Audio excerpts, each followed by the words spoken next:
This is Ion Hong Kong with Key. And this is Harminder, and we'll be discussing the top news for the week involving Hong Kong and China. And welcome to the 44th episode of Eye on Hong Kong. And my guest co-host is Lee. Hello, Harminder. How you doing? Good. Welcome back. Thank you. Well, we had a pretty interesting week. When is it not? Well, this is particularly interesting because of the political reform package, the final version, being unveiled to LegCo. And were you surprised? No. My first reaction was, this doesn't sound very different in any respect from what they told us last August. So why have we wasted unknown thousands of dollars of taxpayers' money? Thousands? Being conservative. Millions of dollars of That's more taxpayers' like it. money, plus thousands of hours of civil servants' time going through a consultation exercise that produces a report that said exactly what it said at the very beginning. It's a carbon copy. Carbon copy, with the one exception of the primary. The primary has been lowered. The primary's been lowered. Yes. We'll talk about that in a second. But really, what was the point of doing that? Well, just to show that, we took public opinion into... And that we comply with the 5-step process? That's right. This is one of the 5 steps required. That's right. Okay. Public consultation. Public consultation. But what was the result of the public consultation? What you have now. Was it? So Okay. they had 130,000 submissions, is that correct? Something like that. Of which 129,000 would have been pro forma letters from members of the DAB, probably. Perhaps. Okay, which is what happened last time. Yeah. So they didn't change the method of either aggregating the results or defining how many unique submissions they were. I don't remember reading about that. So there's no statistic about unique submissions. No, correct? I don't believe that was released. So we have to assume that a large number of the 130,000 were Robert Charles fans and members of the DAB. Could be. Okay. Yeah. So, are they going to tell us how much money they spent on this? Directly and indirectly, like opportunity cost of. That's a good service question. time? That's actually a good question, but I don't think that any figures have been released. What reason I ask is because the one reason that Raymond Tan gave for not going through with the second round of voting. This is the Constitutional Mainland Affairs Secretary. Mainland Affairs Secretary. He said his reason for not having a runoff process at the very end of the election was that it was too expensive. So they want to save us money. Thank you. They want to save us money, but they're quite happy to spend us money telling us that they're saving us money. And hiring a bus going around the city. So they're hiring a bus which has just left Kennedy Town, we believe, just now. And got mobbed. And it stayed there for 3 seconds, was it? The guy said? Yeah, they could barely see anything, just whizzed right by. But the thing is that once that package was unveiled by Carrie Lam, Alan Leong said, this is a sham, this is not genuine universal suffrage, and we walk out in protest. So we'll play clip 1 to show that. 梁振英等人逗留大約10分鐘之後離開，被示威者包圍，再次引起混亂。示威者同警員多次口角，梁振英10幾分鐘之後先至可以上車離開。 Ronnie Tong stayed in his seat, and Lo Kwok Hook stayed in his seat, but that was just so he could get his 2 cents in as well. He held up a rubber poo while he was speaking to show that that's exactly what the entire package was a giant stinking turd. Not too dissimilar in many respects. Why do we know? I know that Ronnie Tong is saying that he's trying to kind of separate himself from. Well, he says, look, a pandemic. Right? Does he actually have a strategy and a way of dealing with this that's independent? Well, anytime he does, right, they do attack him for it. Any strategy that he may have by saying you're a sellout, this and that. But he said publicly right after that, look, I don't get along with a lot of the pandems. I don't see any reason to just walk out. What would it prove? So he didn't join them. But he still says, I am not going to vote for this package. He's criticized it in the media. I will not say that he hasn't or that he's swaying. Because right there he said it's the same package, it's not genuine, it does not allow for actual choice, and I'm not going to vote for it. So he's pledged that multiple times. It's just interesting to see that he was the odd man out. Yeah. So we'll play the clip again to show that. 政府原先公布 So that's 有 what 政改三民主 happened 路上 when， 最終梁振 showed up 英 in 同佢哋三人 Mayfu 迷六 that 點半 afternoon. 之後去到 Yeah, it's in 新 the 村 bus depot, wasn't it? 出席地 Yeah, 區 well, 團體 just 支持 out 政 ahead of that. I 人 want 民 to. 力量社民連 Once this is 民 finished, 主 I've 黨 got a question about 成 Carrie Lam. 員 Okay. 示威 One 者 observation 象徵 about 中 Carrie 國 Lam. 黨 Sure. 被警員分隔 But as you can see, it was 一度 pure 形容 chaos. 又高叫反對政改 You 方 know, 案 the supporters. Look, he's giving her a jar of Oh, doesn't he honey. look nice? He's Yeah. smiling. Yeah, gives Doesn't her a she look hug. good? She's Yeah. smiling. But Doesn't then he look, they could happy? barely get through. Look at them. 堅持落 The chief executive can't get anywhere without a army of police. 撞前人喺 How much money is that costing? 示威者同警員 This is a city that prides itself on its financial rectitude. How much money are we wasting? How much money are we wasting having an armada of cops travelling around with this man every time he wants to smile in public? And apparently that's not enough, they said. That's not enough. They want to do it for the next 2 months. But that was a goodness disaster. sakes. That thing was a disaster. Do you, when you watch Carrie Lam at places like that, and you see her nice big cheesy smile, smart suit, do you get when you listen to her speak? Do you get the feeling from her that she's cringing at everything she's doing? I don't know. Why don't we play clip 3 and see if that's true? The Constitutional Development Task Force members explained the latest consultation report and proposals on the method for selecting the chief executive by universal suffrage in a press conference. Chief Secretary Carrie Lam said the current proposals would make the electoral system more competitive to give eligible voters a sufficient choice to select the chief executive. The lower threshold, which will allow more people to join the race, so to speak, to become persons seeking nominations.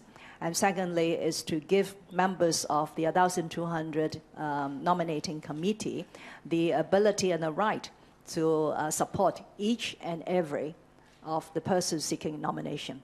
So these two features will make the whole process more competitive. And if the system and the process is more competitive, it does imply that people from different political backgrounds should stand a higher chance of being selected or nominated to become chief executive candidate. Mrs. Lam added the task force hopes to meet with the pan-democratic lawmakers in the coming 2 months to You try believe to her? win their support for the proposals. No, I don't. Well, she's I'm not an expert at reading body language, but I don't. And there are various reasons why I think this. I think her background is of, she's kind of headmistressy without being headmistress. She's obviously she's got that trait. She's got that trait. Yeah. I don't mean any of this in a pejorative sense. No. This is descriptive. I'm Right. describing her background. She is headmistressy. She was head girl. She's obviously extremely smart. She obviously commands a lot of respect. She's been given the worst job by the chief executive, who should have been doing it himself. I don't envy her. No, I don't envy her at all. Yeah. In fact, I have a lot of sympathy with her. She's Yeah. been given the worst job to do. She's doing the chief executive's job because basically he cannot do it, because he's so viscerally loathed by large segments of the population in Hong Kong that the only way that he can even make some attempt at doing public communication is to do it via her. So she is his maybe unwilling mouthpiece. I just get the feeling that she's doing it because she's doing her job. I don't get the feeling that she's doing it because she believes what she's saying. Many's the time I see her internally biting her lip, and her trained body language is trying to overcome that. But I cannot believe that an intelligent person like her believes this. For example, she said makes it more competitive. So therefore, what are the words she used? People of differing political views therefore have a better chance. Okay, makes it more competitive up to you get to the 7th furlong, and then there's a big ditch and you all fall down, and the last furlong the only 3 can run. Right. So is that competitive? It's competitive for the seven furlongs that make no difference, but the last one where it does make a difference is not competitive at all because she can't race. Right. So does she believe in the twisting of these words? Well, that's the thing with this whole political reform package, as they call it. You know, that the whole thing has been they pick and choose polls. They select their words carefully, but when you call them out on it, they're like, well, no, that's not what it means, or that's not the political reality, or this and that. So the whole thing has been just jumping hurdles over the right words to say. You know, but I really wonder if they really believe that I don't know about the others because I haven't observed them long enough, but I've been observing her since I've been here, and I would like to meet her face to face, and I would like to say to her, Mrs. Lamb, if you had to look into the eyes of a 13-year-old and you had to tell them, do you really believe that this is true? Do you really do that? And look into the eyes of the 13-year-old, look at them and tell them from your heart whether you believe it's true. And if she does that without blinking, I'll believe her. The rationale. But I don't think she could do that. The rationale, though, has been that, look, constitutionally we must follow the MPCSC decision.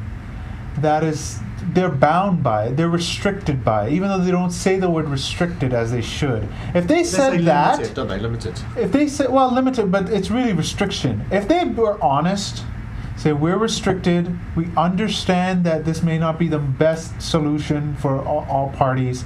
Yes, it may screen out certain candidates, but look, due to restriction, due to the mainland not having confidence in itself, because that's what it comes down to. It does not have confidence in its own rule, that they have to lay down such a restrictive model.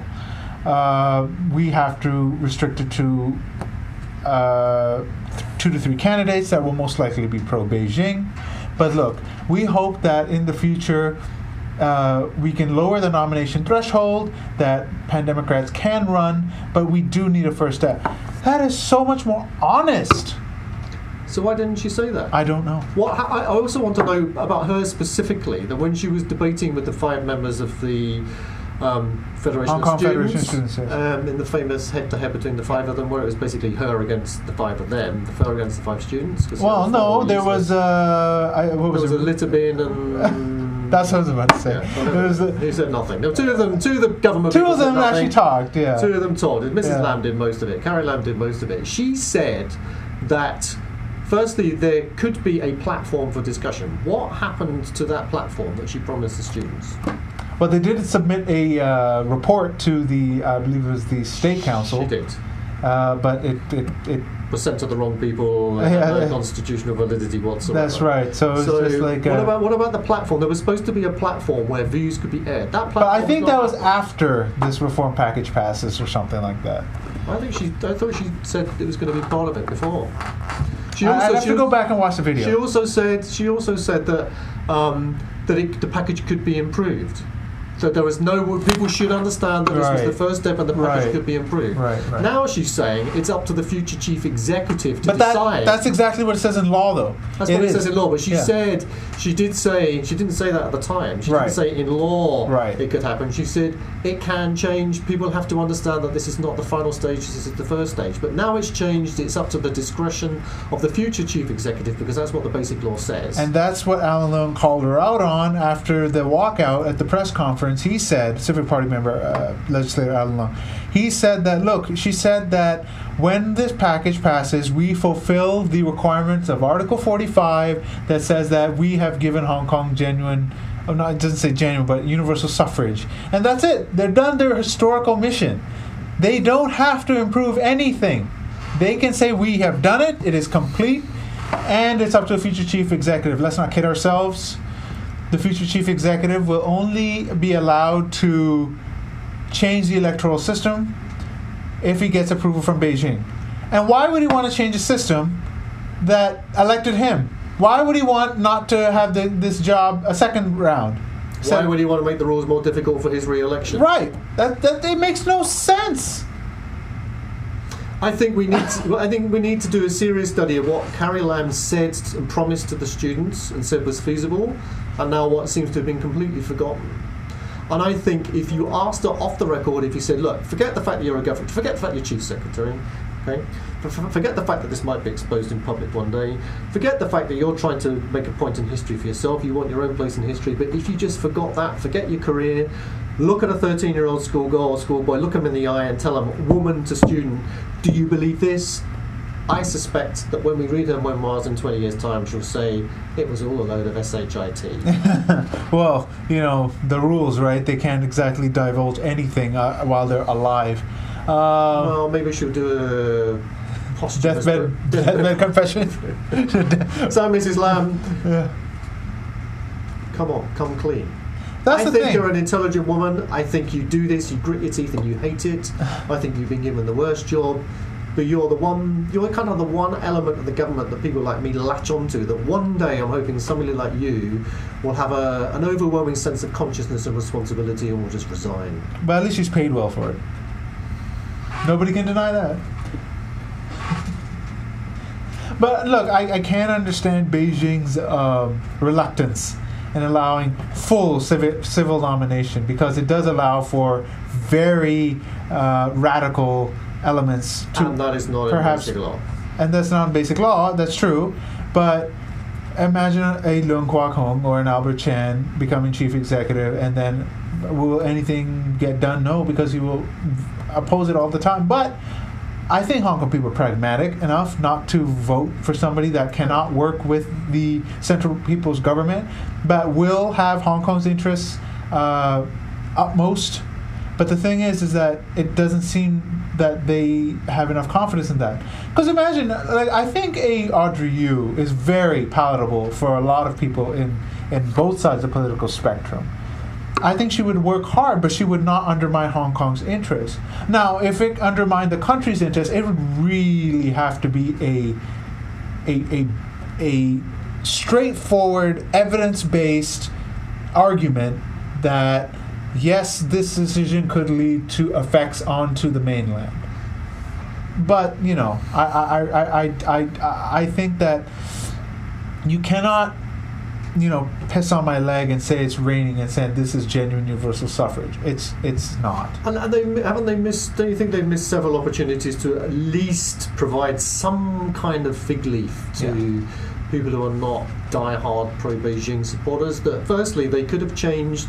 They could have stipulated rules that will apply for election to the nominating committee. They could have prohibited corporate votes. Yeah, that'd be a good start. That would have been a good start. Yeah.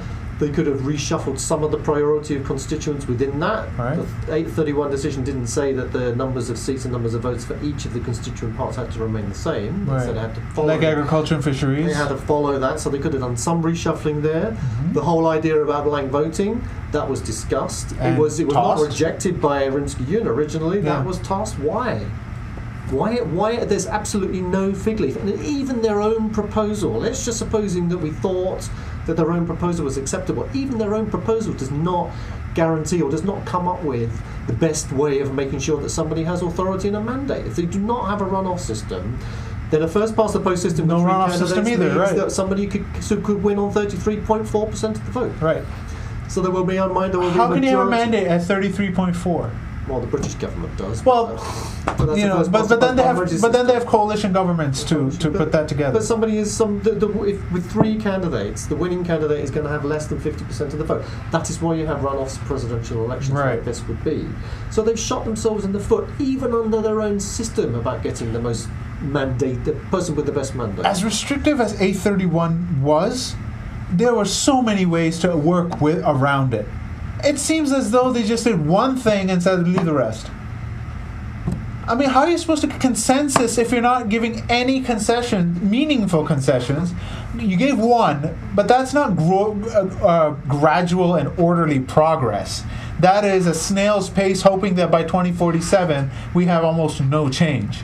We're 20 years into this by 2017. This is not gradual and orderly progress. This is stalling for time. Yeah, it's foot dragging. Yeah, it's foot dragging. It's foot dragging. So we've got 30 years to go, and 20 years went by like that. How are we going to argue against how is the, I don't even want to use the term pan-democrats, how is the people who do not support 831, how are we going to argue against the pocket it now syndrome? I don't see anybody coming up with clear arguments of why pocket it now is a step backwards rather than a step forwards. For me, it's a step backwards. It's a huge step backwards, because it means that the person who gets elected under the 831 system will have the cover of having been university elected. Okay, they will have that kind of cover to be able to do things like national security legislation, Article 23, all of that kind of stuff, and they will have the veneer of respectability and having been elected. Credibility, legitimacy, the legitimacy of that. So denying the current chief executive of that legitimacy is very important, because he has none. This is what I said. I said all the pan-democrats have to keep repeating is this gives legitimacy to an illegitimate system. That's all you need to say. That's all you need to say. You don't need more political slogans. You don't need long essays of why it's this, that, the other thing. That's all you got to say. It gives legitimacy to an illegitimate system, and we cannot support it. Oh my goodness! Even Ronnie Tong, who's considered the most conservative out of all the pan Democrats, said they didn't look. If they said we'll abolish all functional constituencies, fine, I may support it. If they said we guarantee that the nominating committee will change in the next round of elections, or will expand it, or something, fine, that may be something I could accept. They gave nothing. So even the most conservative pan Democrat says, I am not voting for this. I think they want it to fail, actually. I think the government wants it to fail. It's going through the motions, but I think the government... And then what, just play a blame game? But that doesn't achieve the government anything. Because I don't think people are that brain dead that they can... gets to be next CE again. Oh. And it means Beijing... I think Beijing wants him to be the next CE again. But so that means they buy the next 8 years. There's no progress, but at least they get the CE that they know, and then they can worry. It's a problem. They kind of they kick the can down the road for another 8 years. They know they're going to get the CE until 2020. Until 2022, they'll have somebody that they know that's been through a crisis, that's tried and tested. No one have to worry about it. I think off the record, if you ask Beijing off the record, if they tell you anything off the record, they want it to fail. I think the current government wants it to fail. I think Carrie Lam wants it to fail because she doesn't believe it. I think she grits her teeth every time she has to explain it and support it. It's looking extremely likely that it's going to be voted down. What's with this last minute meeting with Beijing and the pandems? What's that all about? It was going to be just before the vote happens, is it? There's going to be some off-the-record arm twisting. Li Wenqiu, vice president of what I'm not exactly sure. Sorry, my mainland politics isn't perfect, but he suggested that the doors open for possible face-to-face discussion on the reform package. But then you have our executive officials saying that, sure, you can talk, but it cannot be anything about the 831 decision and how that needs to be revoked or changed. So it's just you're just going to show up here, lecture? I think they're going to say, support this now, and we promise you that we will, which they said before. But they did that in 2012. Emily Lau of the Democratic Party said that. And they crapped all over them. Exactly. That's why she accepted it.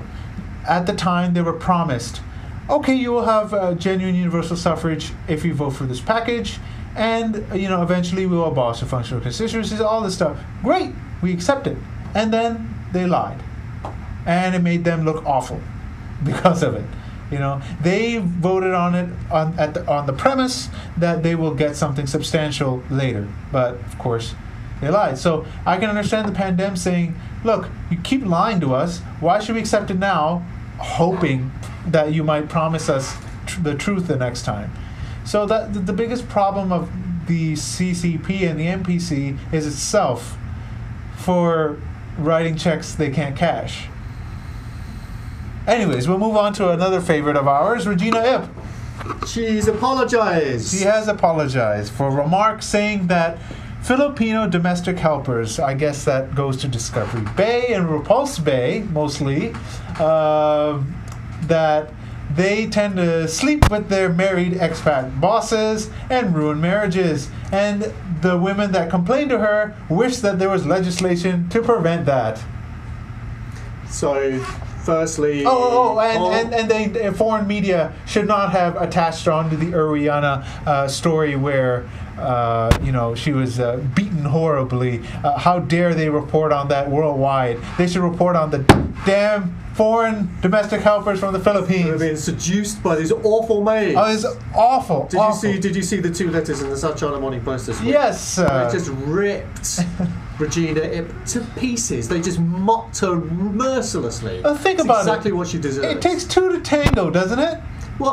What, they spiked their drinks and then made them, fall in love with them or something? So these women in Discovery Bay who bent Regina Ip's ear about their husband shagging the... Am I allowed to use that word on this program? Oh, yeah. About their husband shagging the maid. Okay, so there's an automatic assumption that it's the maid's fault. Exactly. The maid seduced the bloke. That's right. So it's nothing to do with the fact that the man seduced the maid, or he might have inappropriately touched her, or the wife may have been on a family trip to England, and he might have thought he could get away with it while she was away. Nothing to do with that, of course. That never happened. No, it doesn't. There needs to be a law preventing Filipino maids seducing the male boss while the wife's away. Yeah. Well, So that the was law- suggested to her. She didn't say that's what should happen. To be fair. Okay, that was suggested to her. Well, who's the cretin who... But she lives actually in- wrote that. Okay, well, firstly, who's the cretin in Discovery Bay who said that? Does she really think that that's You within can the just scope? go to Discovery Bay. I'm sure there are a lot of tie-ties right there, sipping on coffee, discussing all this. Well, with all due respect, Discovery Bay wives, wake up. If you don't want your Filipino maid shagging your husband, don't hire a Filipino maid, or hire one that's very ugly and old. I don't know if that's politically correct, but okay. But if that's the truth, isn't it? I mean, if they're really that worried, if they trust their husbands, they don't want to lock them in the cage, as this article said. Yeah, well, okay. yeah. But no, I find it extremely It's silly. patronising. And she is a future CE candidate. Oh, She repeated this bollocks. It's insane. I can't believe that what I thought was an intelligent person who I despise is actually come out with such drivel. and it took her a week to apologize after protests, and complaints to the EOC and all this. And a letter from the Filipino embassy. Right. Astonishing. I thought she had reasonably good EQ. Well, Starry Well, when it Lee comes is the to- new DAB chairman. It's astonishing. Speaking of Regina, EQ. we already disliked you. Now we just think you're an idiot. Sorry. And No, sorry, you are an idiot. I guess a judicial review has just approved Ricky Wong's case that he won. Oh goodness, my Regina has just thrown me off. He just won the judicial review. I'll send her maid round to you later on. Oh God! He just won a judicial review on the denial of his license by the Executive Council. The judge in the case said you accepted these licenses on the premise that the market is free, open, has as many competitors as it wants, and you ranked them instead of looking at their merits, and you said that only 2 out of 3 can join because of the market share is not enough and all this. Said you didn't explain any of that. You got to reconsider this. So good for Ricky Wong. You abused arbitrary power. It seems that with the Executive Council and the Executive himself. Well, good. It must be humiliating for the government. Can you imagine Wei Long's reaction when he saw that? It'd be interesting. He was probably wearing brown trousers that day. Interesting. Anyways, we'll be back in the second half with our guest, Evan Fowler, and we'll talk about this and lots more with him.